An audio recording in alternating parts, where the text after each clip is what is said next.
I-invite mo si Sir Paul dito, papuntahin na natin. Pupunta kayo Sir Paul dito para at least makita niyo itong mga nangailangan ng tulong dito. Marami dito. Hindi lang talaga nakita sa mga vlogger. So yun po yung pag-uusapan natin sa video na ito. So i-stop muna natin bago tayo magpatuloy. Just a heads up lamang po. Ito po ay tungkol sa pag-imbita nga po ni PB Team Nonoy sa kanilang president sa PB Team na si Pugong Biyahero na pumunta nga po sa kanilang lugar sa may Governor Generoso Davao Oriental kasi napakarami pa po talaga mga kailangan tulungan doon, especially nga po yung mga katutubo na nasa bundok talaga. Although tumutulong si PB Team Nonoy doon, pero limitado lang po kasi yung kanyang sakop, limitado lamang yung kanyang naipapaabot na tulong dahil nga po sa financial na aspect or financial na problem. Pero kapag si Pugong Biyahero talaga magpunta doon, alam ko na malawak kasi yung kanyang malawak yung kanyang maitutulong, malaki yung kanyang maitutulong sa mga katutubo doon. So ipagpatuloy po natin. Kung nakita mo itong vlog Sir Paul, pupunta ka rito para Tayo ulit magsama. Magsama tayo ng mga maraming isda dito. Magsawa. I-invite mo para makapunta dito. Punta ka dito Sir Paul para maranasan mo yung mga ganito ba. Pero siguro sanay na Sir Paul mga ganito. Sanay na yan, sa Mindoro man yan. Marami. Yan, tungkol po yun sa sa inihaw or niluto nila na isda nga po habang nagbabanding sila sa dagat kasama si Mang Eli. So sabi nga nila is maraming ang isda na pwedeng makain ni Pugong Biyahero doon. Pero yun nga sa Mindoro is marami din namang nakakain na isda si Pugong Biyahero doon. Especially ngayon na yung madalas kinakain ni Pugong Biyahero is mga isda na nga lang po dahil nga po sa kanyang health. Ayan. Sanay yan sa dagat. Maganda yung ibang lugar na naman ba? Tulad sa iyo na pinuntahan mo talaga dito. Pero may mga lugar dito mga kababayan na halos dalawang araw? Dalawang araw marating yung lugar ng mga manubo, mga katutubong manubo. Mga kalahi lang din yan sa mga kuan kasi mas noon ang Davao region sa mga manubo. Kilalang Agusan, Laak, Talaingod, may Davao Oriental, may parting Occidental din na manubo. So sila po ay hindi pa, yung iba parang hindi pa civilized ba? Yung iba na takot pa sa tao, parang ganun ba? Mayroon pa yan dito? Meron pa. Pero kadalasan sa mga kagubatan na nakatira. Parang hindi pa sila civilized sa mga tao na parang matakot pa ba? Takot pa sa sasakyan, yung mga ganun ba? Mayroon pa dito. Kaya invite mo nga si Sir Paul, ikaw ang mag-tour guide.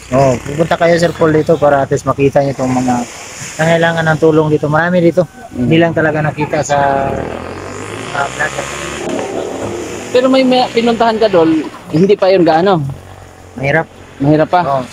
Yung ngayon, okay naman, pero mayroon talagang tao nakatira sa bundok ba na kailangan talaga ng tulong. Atin, matulungan para at least makita niyo din ito dito ba.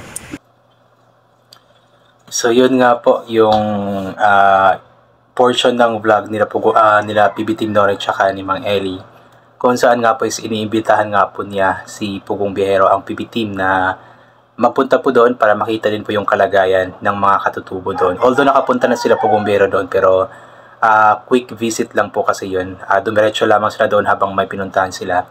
Pero this time is parang sana pagbigyan ni Pugong Biyahero yung kahilingan ni PB Team Nonoy na makapunta doon. Kasi inuulit ko nga po na although tumutulong si PB Team Nonoy, pero limitado lamang po yung kanyang naipapaabot na tulong dahil nga po sa financial na aspeto. At paunti-unti lamang po yung naipapaabot niya na tulong sa mga kababayan natin doon. Pero pag si Pugong Biyahero talaga yung tumulong, alam natin na malawak talaga yung kanyang network. Kumbaga mas naipapaabot po, mas marami pong tulong na naipapaabot sa mga tinutulungan nila dahil nga po marami siyang mga sponsors.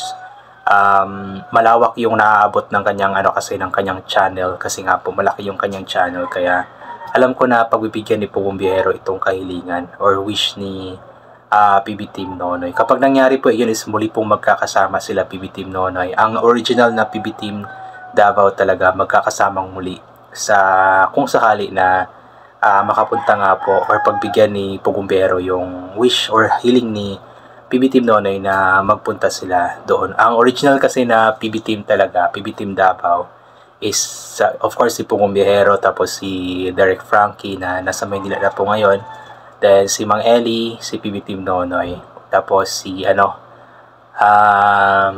si Sam, si Victorious Shimson. So ayun, unti-unti po kasi siyang nagkahiwa-hiwalay po kasi sila kasi marami din pong mga makanya-kanya po silang mga ginagawa sa buhay, kaya yun nagkahiwa-hiwalay, tapos nagkaroon ng bagong PB Team Davao nga po. Pero ngayon sana muli silang magkakasama para sa mga kababayan po natin mga katutubo doon sa Governor Generoso, Davao Oriental. Sa kasalukuyan is nandun pa po si Mang Eli sa GovGen, sa Governor Generoso.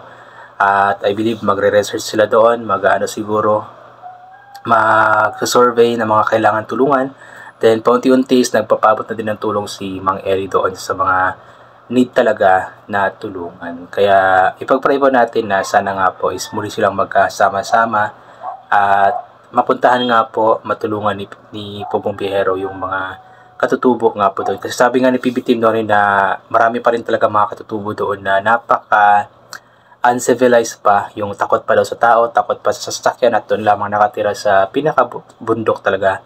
Ang dami kasing bundok doon sa kila PB Team noon. Yung pumunta ako doon is hindi kasi namin naakyat yung mga bundok na iyon. Doon kami sa gilid-gilid na may nakikita kaming mga kailangan tulungan, pero yung pag-akyat sa bundok kasi hindi talaga namin nagawa yun kasi nga napakalayo at napakahirap din talaga ng ganoon. At ako siguro mismo hindi ko kaya yun kasi nga po medyo mahina yung lungs natin pagdating sa mga ganoon, at mabilis na uubusan ng hangin dahil nga po sa mga fats sa katawan. So anyway, yun, sana matuloy po yun, matupad yung kahilingan ni PB Team noon na makapunta si Pugong Biyahero doon para matulungan yung mga katutubo. Ayan. So yun guys, I think hanggang dito na lamang po itong gagawin ko na reaction video. So thank you so much po sa lahat ng mga palaging pumabalik sa aking YouTube channel. So inulit ko nga po palagi na ulit po natin magdasal, magpasalamat sa lahat ng mga bagay na ating natatanggap, kahit na hindi po natin ito hinihingi, kasi nga po lahat ng mga bagay na meron tayo ay kaloob sa atin ng ating Panginoon, at wala mga bagay na ito hindi dahil sa Kanya. And always bring pa yung kapote, sombrero, or anything na pwede maging proteksyon sa katawan kapag lalabas po tayo, nang sa ganun kapag mainit na hindi po tayo mainitan, or kapag biglang umulan na hindi po tayo mababasa ng ulan. And always take vitamin C para maboost ang ating immune system at hindi po tayo matatamaan agad-agad ng kung ano-ano mang mga sakit-sakit. Ayan, hinihingal lang ako, nakaupo lang. How much more pa kaya kung aakyat sa bundok? So anyway, ayan, hanggang dito na lamang po itong gagawin ko na reaction video. God bless po sa ating lahat at bye for now.